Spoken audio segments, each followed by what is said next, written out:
स्वः तत्सवितुर्वरेण्यं भर्गो देवस्य धीमहि धियो यो नः प्रचोदयात्। ओम शांति शांति शांतिः। ओम सहना भवतु सहनौ भुनक्तु सह वीर्यं करवावहै तेजस्विनावधीतमस्तु मा विद्विषावहै। ओम शांति शांति शांतिः। श्रुति स्मृति पुराणानाम् आलयं करुणालयं नमामि भगवत्पाद शंकरं लोकशंकरं शंकरं शंकराचार्यं केशवं बादरायणं सूत्रभाष्यकृतौ वन्दे भगवन्तौ पुनः पुनः। ॐ त्वमेव माता च पिता त्वमेव त्वमेव बन्धुश्च सखा त्वमेव त्वमेव विद्या द्रविणं त्वमेव त्वमेव सर्वं मम देव देव। ओम गुरुदेव भगवान शिव शंकर भोलेनाथ कैलाशपति महाराज की जय। श्री कृष्ण शरणं मम श्री कृष्ण शरणं मम श्री कृष्ण शरणं मम श्री कृष्ण शरणं मम। देव ऋषि नारद भगवान की जय। सूत जी महाराज की जय। शौनक आदि ऋषियों की जय। महर्षि व्यास भगवान की जय। शुकदेव भगवान की जय। व्यास जी महाराज की जय। शंकराचार्य भगवान की जय। स्वामी चिन्मयानंद भगवान की जय। स्वामी दयानंद भगवान की जय। स्वामी प्रबुद्धानंद भगवान की जय। माता पिता की जय। सभी गुरु देवताओं की जय। सभी गुरु देवताओं की जय। श्री कृष्ण गोविंद हरे मुरारी हे नाथ नारायण वासुदेवा। श्री कृष्ण गोविंद हरे मुरारी हे नाथ नारायण वासुदेवा। श्री कृष्ण गोविंद हे नाथ नारायण वासुदेवा। राधे कृष्ण कृष्ण कृष्ण राधे कृष्ण कृष्ण कृष्ण। कल हमने देखा श्रीमद् भागवत कथा के प्रथम अध्याय के 10वें प्रथम स्कंद के 10वें अध्याय में भगवान हस्तिनापुर से द्वारिका के लिए रवाना होते हैं और हस्तिनापुर के लोग किस प्रकार भगवान को विदा करते हैं।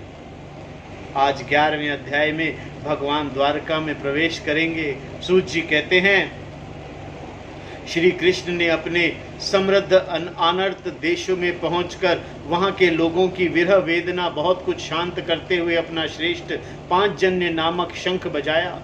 भगवान के होठों की लाली से लाल हुआ वह श्वेत वर्ण का शंख बजते समय उनके कर कमलों में ऐसा शोभायमान हुआ जैसे लाल रंग के कमलों पर बैठकर कोई राजहंस उच्च स्वर में मधुर गान कर रहा हो। भगवान के शंख की वह ध्वनि संसार के भय को भयभीत करने वाली है। उसे सुनकर सारी प्रजा अपने स्वामी श्री कृष्ण के दर्शन की लालसा से नगर के बाहर निकल आई। भगवान श्री कृष्ण आत्मा राम हैं। वह अपने आत्म लाभ से ही सदा सर्वदा पूर्ण काम हैं। फिर भी जैसे लोग बड़े आदर से भगवान सूर्य को दीपदान करते हैं वैसे ही अनेक प्रकार की भेंटों से प्रजा ने श्री कृष्ण का स्वागत किया। सबके मुख कमल प्रेम से खिल उठे। वे हर्ष गदगद हो वाणी के से सबके सुहृद और संरक्षक भगवान श्री कृष्ण की ठीक वैसे ही स्तुति करने लगे जैसे बालक अपने पिता से अपनी तोतली बोली में बातें करते हैं। स्वामिन, हम आपके उन चरण कमलों को सदा सर्वदा प्रणाम करते हैं जिनकी वंदना ब्रह्मा, शंकर और इंद्र तक करते हैं, जो इस संसार में परम कल्याण चाहने वालों के लिए सर्वोत्तम आश्रय है, जिनकी शरण ले लेने पर परम समर्थ काल भी एक बाल तक बांका नहीं कर सकता। विश्व भावन, आप ही हमारे माता, सुहृद, स्वामी और पिता हैं। आप ही हमारे सद्गुरु और परम आराध्य देव हैं। आपके चरणों की सेवा हम कृतार्थ हो रहे हैं। आप ही हमारा कल्याण करें। हम आपको पाकर सनाथ हो गए हैं, क्योंकि आपके सर्व सौंदर्य सार अनुपम रूप का हम दर्शन करते रहते हैं। कितना सुंदर मुख है, प्रेम पूर्ण मुस्कान से सनिग्ध चितवन, यह दर्शन तो देवताओं के लिए भी दुर्लभ है। कमल नयन श्री कृष्ण, जब आप अपने बंधु बांधवों से मिलने के लिए हस्तिनापुर अथवा मथुरा व्रज मंडल चले जाते हैं, तब आपके बिना हमारा एक एक क्षण कोटि कोटि वर्ष के समान लंबा हो जाता है। आपके बिना हमारी दशा वैसी हो जाती है जैसे सूर्य बिना आंखों के। भक्त वत्सल भगवान श्री कृष्ण प्रजा के मुख से ऐसे वचन सुनते हुए अपनी कृपामयी दृष्टि से उन पर अनुग्रह की वृष्टि करते हुए द्वारका में प्रविष्ट हुए। जैसे नाग अपनी नगरी भोगवती पातालपुरी की रक्षा करता है, वैसे ही भगवान की यह द्वारकापुरी भी मधु, भोज, दशारह, अरह, कुकुरह, अंधक और वृष्णिवंशी यादवों से, जिनके पराक्रम की तुलना और किसी से भी नहीं की जा सकती, सुरक्षित थी। वह पूरी समस्त ऋतुओं के संपूर्ण वैभव से संपन्न एवं पवित्र वृक्षों एवं लताओं से, कुंजों से युक्त थी। स्थान स्थान पर फूलों से पूर्ण उद्यान, पुष्प वाटिकाएं एवं क्रीड़ावन थे। बीच बीच में कमल युक्त सरोवर नगर की शोभा बढ़ा रहे थे। नगर के फाटकों, महल के दरवाजों पर और सड़कों पर भगवान के स्वागत और बंधनवार लगाई गई थी। चारों ओर चित्र विचित्र ध्वजाएं, पताकाएं फहरा रही थी, जिनसे उन स्थानों पर धमाका कोई प्रभाव नहीं पड़ता था। उसके राजमार्ग, अन्य सड़कें, बाजार और चौक झाड़ बुहार सुगंधित जल से सींच दिए गए थे और भगवान के स्वागत के लिए बरसाए हुए फल फूल, अक्षत, अंकुर चारों ओर बिखरे हुए थे।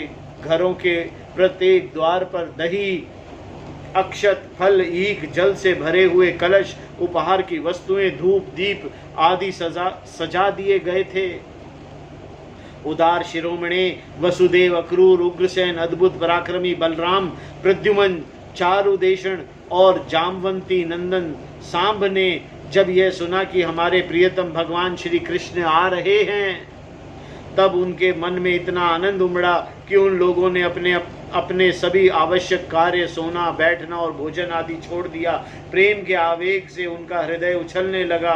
वह मंगल शकुन के लिए एक गजराज को आगे करके स्वसत्यन पाठ करते हुए मांगलिक सामग्रियों से सुसज्जित ब्राह्मणों को साथ लेकर चले। शंख और तुरही आदि बाजे बजाने लगे और वेद ध्वनि होने लगी।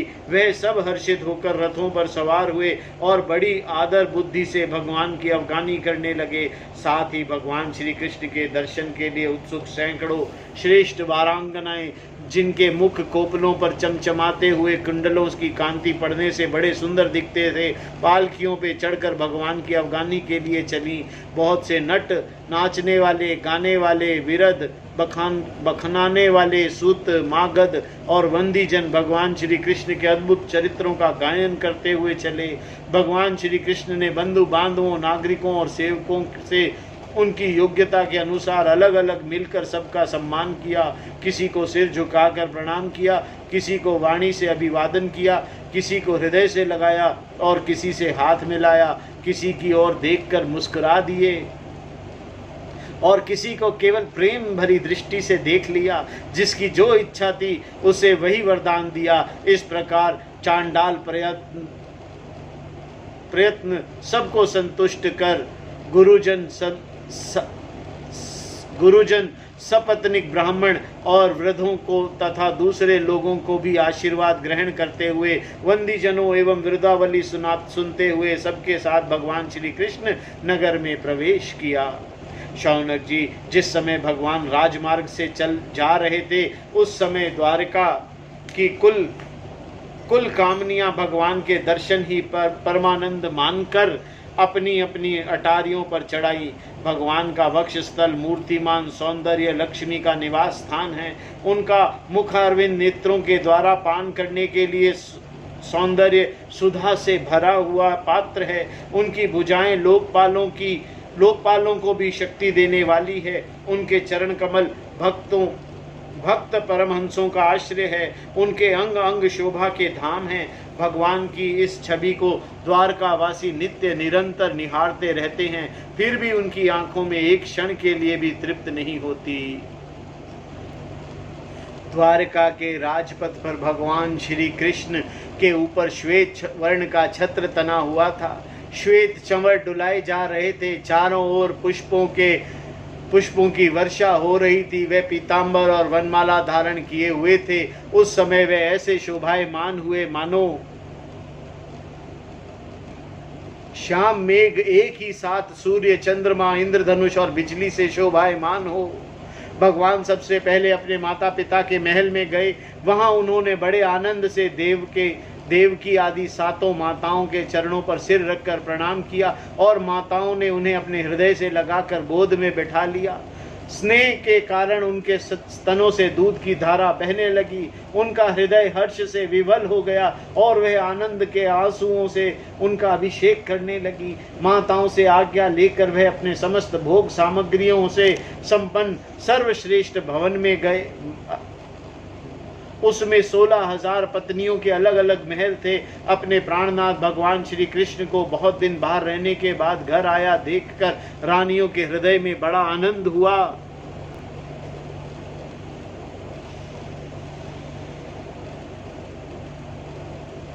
उन्हें अपने निकट देखकर वे एकाएक ध्यान छोड़कर उठ खड़ी हुई। उन्होंने केवल आसन को नहीं बल्कि उन नियमों को भी त्याग दिया जिन्हें उन्होंने पति के प्रवासी होने पर ग्रहण किया था। उस समय उनके मुख और नेत्र में लज्जा छा गई। भगवान के प्रति उनका भाव बड़ा ही गंभीर था। उन्होंने पहले मन ही मन, फिर नेत्रों के द्वारा और तत्पश्चात पुत्रों के बहाने शरीर से उनका आलिंगन किया। शौनक जी, उस समय उनके नेत्रों में जो प्रेम के आंसू छलक आए थे, उन्हें संकोचवश उन्होंने बहुत रोका, फिर भी विवशता के कारण वे ढलक ही गए। यद्यपि भगवान श्री कृष्ण एकांत में सर्वदा ही उनके पास रहते थे, तथापि उनके चरण कमल उन्हें पद पद पर नए नए जान पड़ते थे। भला स्वभाव से ही चंचल लक्ष्मी, जिन्हें एक क्षण के लिए भी कभी नहीं छोड़ती, उनकी सानिधि किस स्त्री को तृप्ति हो सकती है।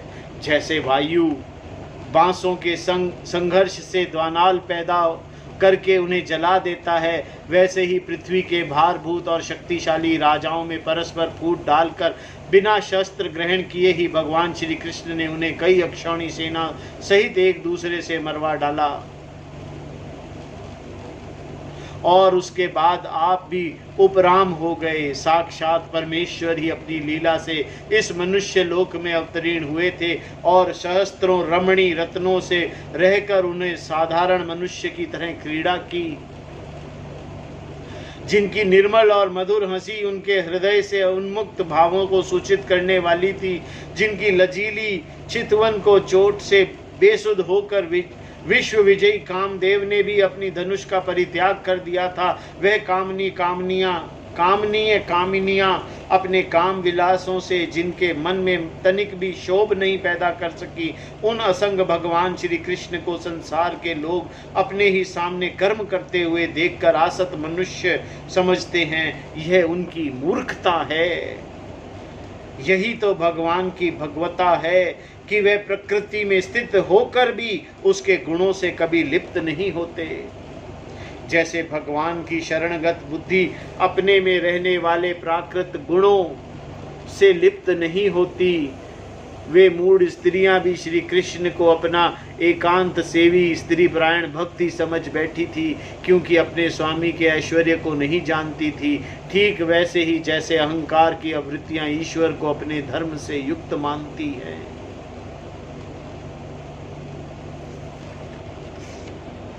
12वें अध्याय में अब हम करेंगे परीक्षित जन्म। श्री नारायण नारायण नारायण, श्रीमन नारायण नारायण नारायण। शौनक जी ने कहा, अश्वत्थामा ने जो अत्यंत तेजस्वी ब्रह्मास्त्र चलाया था, उसका उत्तरा का गर्भ नष्ट हो गया था, परंतु भगवान उसे पुनः जीवित कर दिया। उस गर्भ से पैदा हुए महाज्ञानी महात्मा परीक्षित के, जिन्हें सुखदेव जी ने ज्ञानोपदेश दिया था, जन्म कर्म मृत्यु और उसके बाद जो गति उन्हें प्राप्त हुई, वह सब यदि आप ठीक से समझें तो कहें हम लोग बड़ी श्रद्धा के साथ उसको सुनना चाहते हैं। सूत जी ने कहा, धर्मराज युधिष्ठिर अपनी प्रजा को प्रसन्न रखते हुए पिता के समान उसका पालन करने लगे। भगवान श्री कृष्ण के चरण कमलों के सेवन से वे समस्त भोगों से निष्प्रह हो गए थे। शौनक आदि ऋषियों उनके पास अतुल संपत्ति थी। उन्होंने बड़े बड़े यज्ञ किए थे तथा उनके फलस्वरूप श्रेष्ठ लोकों का अधिकार प्राप्त किया था। उनकी रानियां और भाई अनुकूल थे, सारी पृथ्वी उनकी थी। वे जम्बू द्वीप के स्वामी थे और उनकी कीर्ति स्वर्ग तक फैली हुई थी। उनके पास भोगों की ऐसी सामग्रियां थी जिसके लिए देवता लोग भी ललायित रहते हैं, परंतु जैसे भूखे मनुष्य को भोजन के अतिरिक्त दूसरे पदार्थ नहीं सूझते, वैसे ही भगवान के सिवा दूसरी कोई वस्तु सुख नहीं देती थी। शौनक जी, उत्तरा के गर्भ में स्थित वह वीर शिशु परीक्षित जब अश्वत्थामा के ब्रह्मास्त्र के तेज से जलने लगा, तब उसने देखा कि उसकी आंखों के सामने एक ज्योतिर्मय पुरुष है। वह देखने में तो अंगूठे भर का है, परंतु स्वरूप बहुत ही निर्मल है। अत्यंत श्याम सुंदर श्याम शरीर है, बिजली की समान चमकता हुआ पीतांबर धारण किए हुए है, सिर पर सोने का मुकुट झिलमिला रहा है। उस निर्विकार पुरुष की बड़ी सुंदर लंबी लंबी 4 भुजाएं हैं, कानों में तपाए हुए स्वर्ण के सुंदर कुंडल हैं, आंखों में ललिमा है, हाथों में लुके के समान जलती हुई गदा लेकर वह बार बार घुमाता जा रहा है और स्वयं शिशु के चारों ओर घूम रहा है, जैसे सूर्य अपनी किरणों से कोहरे को भगा देता है। वैसे ही वह उस गदा के द्वारा ब्रह्मास्त्र के तेज को शांत करता जा रहा है। उस पुरुष को अपने समीप देखकर वह गर्भस्थ शिशु सोचने लगा कि यह कौन है। इस प्रकार उस 10 मास के गर्भस्थ शिशु के सामने ही धर्म रक्षक अप्रमेय भगवान श्री कृष्ण ब्रह्मास्त्र के तेज को शांत करके वहीं अंतर ध्यान हो गए। तदंतर अनुकूल ग्रहों के उदय से युक्त समस्त सद्गुणों का विकसित करने वाले शुभ समय में पांडु के वंशधर परीक्षित का जन्म हुआ। जन्म के समय ही वह बालक इतना तेजस्वी दिखाई पड़ता था मानो स्वयं पांडु ने ही फिर से जन्म लिया हो। पौत्र के जन्म की बात सुनकर राजा युधिष्ठिर मन में बहुत प्रसन्न हुए। उन्होंने धौम्य कृपाचार्य आदि ब्राह्मणों से मंगल वचन और जात कर्म संस्कार करवाए। महाराज युधिष्ठिर दान के योग्य समय को जानते थे। उन्होंने प्रजा तीर्थ नामक काल के अर्थात नाल काटने से पहले ही ब्राह्मणों को स्वर्ण, गौएं, पृथ्वी, गांव, उत्तम जाति के हाथी, घोड़े, उत्तम अन्न का दान किया। ब्राह्मणों ने संतुष्ट होकर अत्यंत विनयी युधिष्ठिर से कहा, पुरुवंश शिरोमणे, काल की दुनिवार गति से यह पवित्र पुरुवंश मिटना ही चाहता था, परंतु तुम लोगों पर कृपा करने के लिए भगवान विष्णु ने यह बालक देकर इसकी रक्षा की है, इसलिए इसका नाम विष्णु रथ होगा। निसंदेह यह बालक संसार के बड़ा तेजस्वी भगवान का परम भक्त और महापुरुष होगा। युधिष्ठिर ने कहा, महात्माओं, यह बालक क्या अपने उज्जवल यश से हमारे वंश की पवित्र कीर्ति महात्मा राज ऋषियों का अनुसरण करेगा? ब्राह्मणों ने कहा, धर्मराज, यह मनुपुत्र इक्ष्वाकु के समान अपनी प्रजा का पालन करेगा तथा दशरथ नंदन भगवान श्री राम के समान ब्राह्मण भक्त और सत्य प्रतिज्ञ होगा। यह उष्णिर नरेश शिबी के समान दाता और शरणागत वत्सल होगा तथा याज्ञिकों में दुष्यंत के पुत्र भरत के समान अपना वंश यश फैलाएगा। धनुर्धरों में यह शस्त्र बाहु अर्जुन और अपने दादा पार्थ के समान अग्रगण्य होगा। यह अग्नि के समान दुधर्ष और समुद्र के समान दुस्तर होगा। यह सिंह के समान पराक्रमी, हिमाचल की तरह आश्रय लेने योग्य, पृथ्वी के सदृश तितिक्षु और माता पिता के समान सहनशील होगा। इसमें पिता माँ ब्रह्मा के समान समता होगी। भगवान शंकर की तरह यह कृपालु होगा और संपूर्ण प्राणियों का आश्रय देने में लक्ष्मीपति भगवान विष्णु के समान होगा। यह समस्त सद्गुणों की महिमा धारण करने में श्री कृष्ण का अनुयायी होगा। रंति देव के समान उदार होगा और ययाति के समान धार्मिक होगा। धैर्य में बलि के समान और भगवान श्री कृष्ण के प्रति दृढ़ निष्ठा में यह प्रहलाद के समान होगा। यह बहुत से अश्वमेघ यज्ञों को करने वाला और वृद्धों का सेवक होगा। इसके पुत्र राज ऋषि होंगे। मर्यादा का उल्लंघन करने वालों को यह दंड देगा। यह पृथ्वी माता और धर्म की रक्षा के लिए कलयुग का भी दमन करेगा।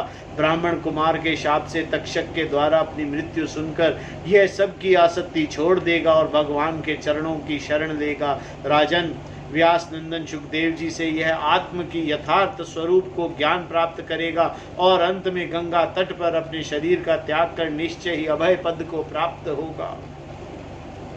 ज्योतिष शास्त्र के विशेषज्ञ ब्राह्मण राजा युधिष्ठिर को इस प्रकार बालक के जन्म लगन का फल बतलाकर भेंट पूजा लेकर अपने अपने घर चले गए।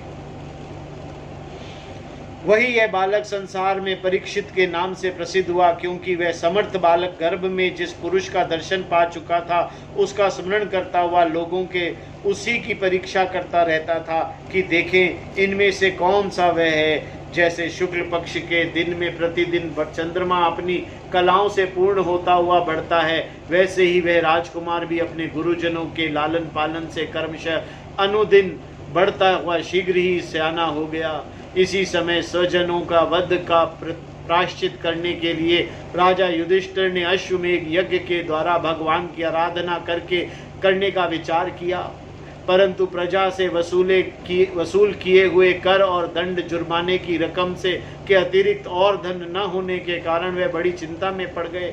उनका अभिप्राय समझकर भगवान श्री कृष्ण की प्रेरणा से उनके भाई उत्तर दिशा में राजा मरुत और ब्राह्मणों द्वारा छोड़ा हुआ बहुत सा धन ले आए। उससे यज्ञ की सामग्री एकत्र करके धर्म भीरु महाराज युधिष्ठिर ने 3 अश्वमेघ यज्ञों के द्वारा भगवान की पूजा की। युधिष्ठिर के निमंत्रण से पधारे हुए भगवान ब्राह्मणों द्वारा उनका यज्ञ संपन्न कराकर अपने सुहृद पांडवों की प्रसन्नता के लिए कई महीनों तक वहीं रहे। शौनक जी इसके बाद भाइयों सहित राधा युधिष्ठिर और द्रौपदी से अनुमति लेकर अर्जुन के साथ यदुवंशियों से घिरे हुए भगवान श्री कृष्ण द्वारका के लिए प्रस्थान किया।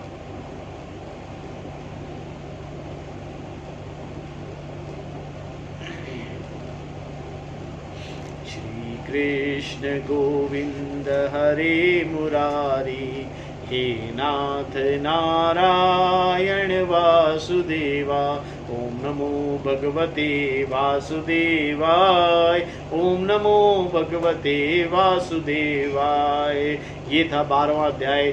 भगवान की कृपा से महाराज परीक्षित के जन्म की कथा कल हम करेंगे। विदुर जी ने उपदेश दिया धृतराष्ट्र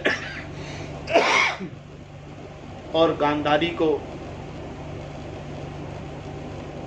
और धृतराष्ट्र और गांधारी फिर वन को गए। आज की कथा को हम यहीं विराम देंगे। कल थोड़ा लंबा समय के लिए कथा करेंगे।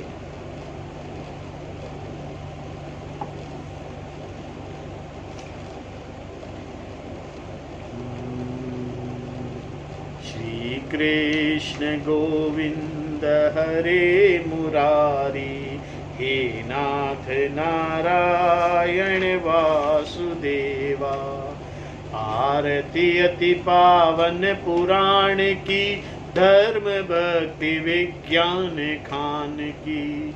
आरती अति पावन पुराण की, धर्म भक्ति विज्ञान खान की। महापुराण भागवत निर्मल शुक मुख विगलित निगम कल्प फल। परमानंद सुधारस मय कल, लीलारति रस रस निधान की। आरती अति पावन पुराण की, धर्म भक्ति विज्ञान खान की।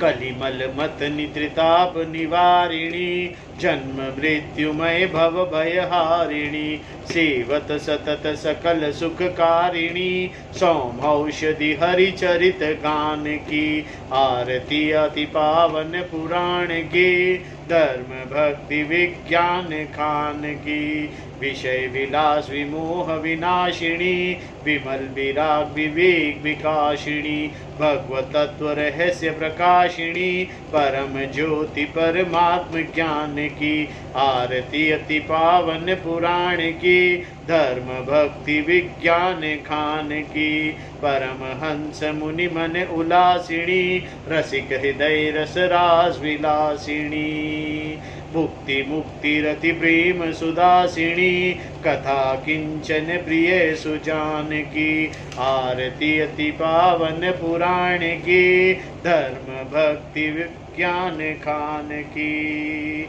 श्रीमन्नारायण नारायण नारायण, भजवन नारायण नारायण नारायण, हरिहर नारायण नारायण नारायण, श्रीमन्नारायण नारायण नारायण, हरिहर नारायण नारायण नारायण, श्रीमन्नारायण नारायण नारायण, हरिहर नारायण नारायण नारायण, श्रीमन्नारायण नारायण नारायण, हरिहर नारायण नारायण नारायण।